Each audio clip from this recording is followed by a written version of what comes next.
Let's get to Arsenal, their semi-final with Paris Saint-Germain. I mean, what did you make of the defeat? It was at home, which was disappointing, but what went wrong? I just think the players were nervous. It was a big football match. You know, it's a semi-final of the Champions League. These players haven't been in a semi-final before. They're not seasoned pros in it. You know, it doesn't matter how much money you earn, you're going to get nervous. You know, people get nervous, and I just thought they were nervous, and I thought PSG come out, got that early goal, and they had them on the rack, and I just thought it was like Arsenal was sort of scared. Like, I just thought they thought, if we let in another goal here, we're out the cup tie already. We're literally out the cup tie. And I know that didn't happen with Inter Milan. They went 2-0 up against Barcelona. Barcelona play a different way to Arsenal. They got back into the game steadily, but they'll be disappointed. You know, certain games you get in your life and you think, God, I could have probably done more in that game. And I think there's a lot of players that would have sat in the dressing room after that game or gone home and gone to bed and laid in bed and thought, didn't really turn up. Didn't turn up. And that happens. It happens. You just hope it doesn't happen on the big stage in the big games. And it did. It did on Tuesday night. How much do you think they missed Thomas Partey? Oh, amazingly. Yeah, unbelievably. Yeah. You know, it stopped Declan Rice bombing forward. You know, Declan's playing as well as anybody at the moment. He's bombing forward. He's making runs, getting into the box. You know, one of their only chances they did have, the Trossard chance, that was from Declan Rice making a bursting run. You know, and we didn't get as many of them because of the position he had to play. But, yeah, Partey, when he comes back, I mean, Odegaard will have to turn up. You know, I'm a big fan of Odegaard, but he didn't perform the other night. But they've got another chance. They should have been completely blown out of this competition the other night. They had chances, PSG. I think it's down to the first goal. I think if Arsenal score first goal, that wipes out Tuesday's performance and it's game on. I think it's Paris Saint-Germain score first. I can't see any way back. And I know people will say, well, Villa went 4-1 down, but Villa are at home. They had nothing to lose. They had a right go, scored 2 goals in 3 minutes, and they got back in the game. You know, and people will say, oh, Arsenal won at the Bernabeu. You know, Arsenal won on the last kick of the game. Martinelli's running away from the defender with a minute to go. If it's 1-1 in the Parc des Princes, they're not going to be playing gung-ho football, PSG. So, you know, there's a lot of things to look at. I think Arsenal are right up against it, but with Partey back, you never know. Let's talk about the atmosphere, because all week we've been building up to the game. We were hearing from Mikel Arteta, you know, calling for this special atmosphere. So, you know, bring your boots, bring your full kits, everyone. Wayne Rooney described it as an anti-climax. What did you make of it? Yeah, I mean, it was the first goal after 4 minutes. You know, you get there and there's signal for London forever, the atmosphere is great, and then all of a sudden Paris Saint-Germain scoring it. And of course it deflates you. It deflated the players. You know, and it did the fans. You know, the fans would have been nervous. You know, they're turning up. It's a semi-final. You've got an unbelievable opportunity of winning the Champions League. They've never done. And I just think it caught up with everybody. And I think that goal in the first 4 minutes was critical. And I think the fans got as nervous as what the players did. And I think it was as simple as that. I mean, it was just one of them situations where that goal literally killed the game for me for the first 20 minutes. And Arsenal got nervous. They started playing around. They looked like the Harlem Globetrotters, PSG. And that was the way it was. And that's the way it sort of panned out. Arsenal had a couple of chances. I thought they'd done well to get back in the game. Didn't need half time. But they lose 1-0, and it could have probably been 3. And they're back in it again now. They've got a chance. But, yeah, I don't give them too much of a chance, if I'm being honest. I mean, Arteta said himself that they're going to need something pretty special in Paris next week. Well, what do they need? How do they try and hurt this team and turn it around? What chance do you give them? You said they're not much, but got to give them some hope. Oh, of course, they've got a chance.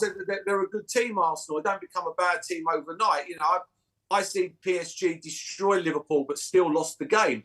Still lost that game. People forget that, you know, for how well they played, Liverpool won that football match.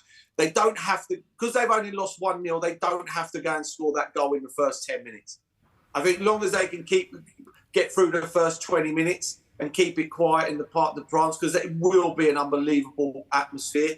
And then steadily, they don't have to score straight away. And I think that's what they've got to do. They've got to be patient. play themselves in the game, make sure they stay in this game as long as they can. And then the last 25 minutes, have a right go and have a gung-ho go at them, open the game up and see what happens. Because don't worry, PSG, the longer this game goes on at 1-0, will get very nervous.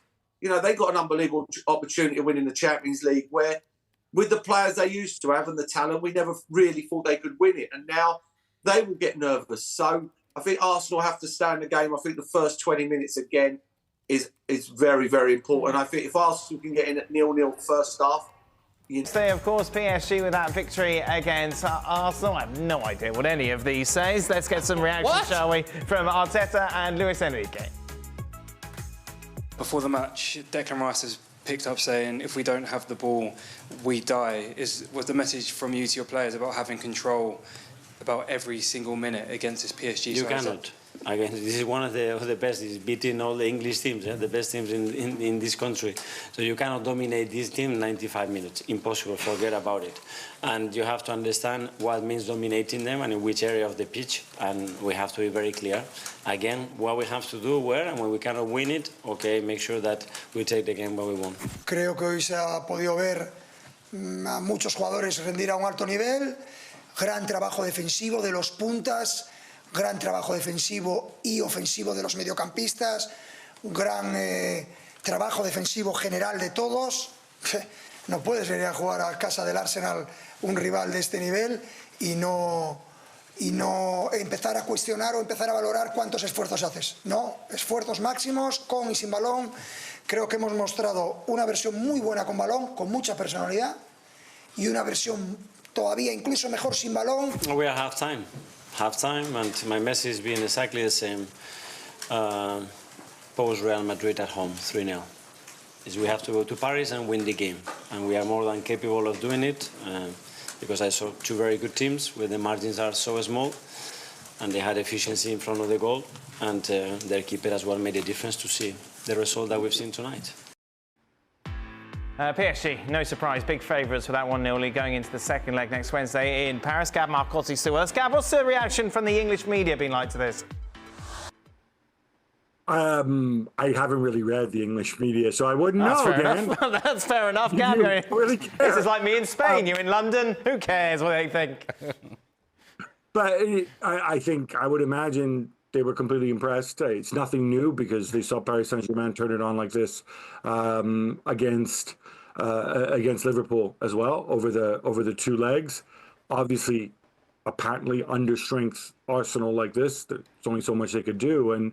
But I think Arsenal's still very much in it. And then I think if you're Paris Saint-Germain, you look at those two late chances with Bradley Barcola and Gonzalo Ramos, and you'll think, man, we could have been in such a better position for the Parc des Princes. One goal for these two teams is nothing. You can say, oh, Arsenal have to go abroad. Guys, 2 hours and 5 minutes on the Eurostar. It's almost a derby. It's further for Arsenal to travel up north to face United or whatever. So I think this is still very much up in the air. Ousmane Dembele's goal separates the sides, so Arsenal will not stop believing. Against a team that is possibly the best in Europe now, Arsenal had their moments and, by Luis Enrique's admission, Paris Saint-Germain PSG needed a titan in goal. Equally, Arsenal will acknowledge that PSG could have trebled the margin and how polished they were in the opening 30 minutes of this Champions League semi-final. So slick, so full of Parisian finesse was PSG that their supporters could light flares by the 4th minute. Dembele's shin volley was the 26th touch by a PSG player, the most for the team in the Champions League since 2003 to 2004. When Kvaratskhelia found Dembele, after the latter had easily motored down the middle, Fabian Ruiz, the only outfield player who did not touch the ball, made a run that occupied Arsenal's inner defence. That and Declan Rice leaving his position to help Jurrien Timber, given a tough time by Kvaratskhelia on the left, freed Dembele. Dembele's goal against Liverpool had come from a similar build-up.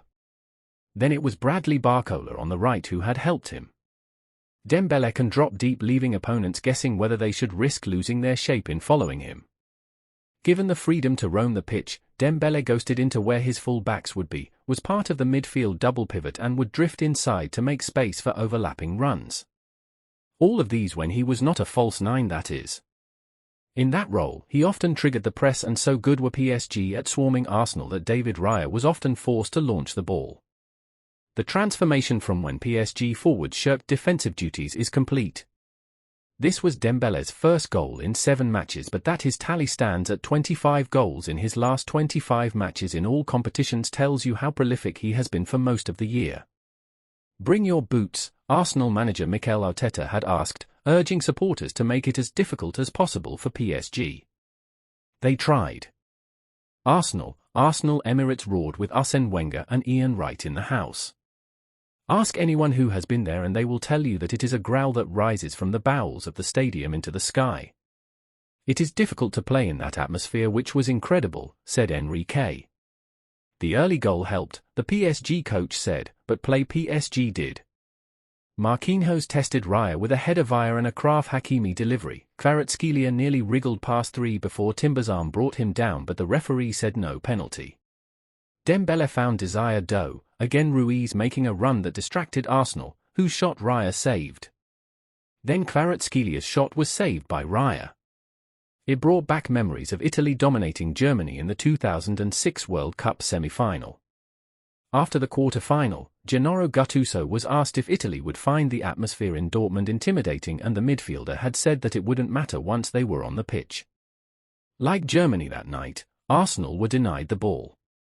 After 15 minutes, PSG had 67 possession. Their passing accuracy after 30 minutes was 90, Arsenal's 70. All this against a team that had not lost the last 18 European home matches. PSG were among those Arsenal had defeated.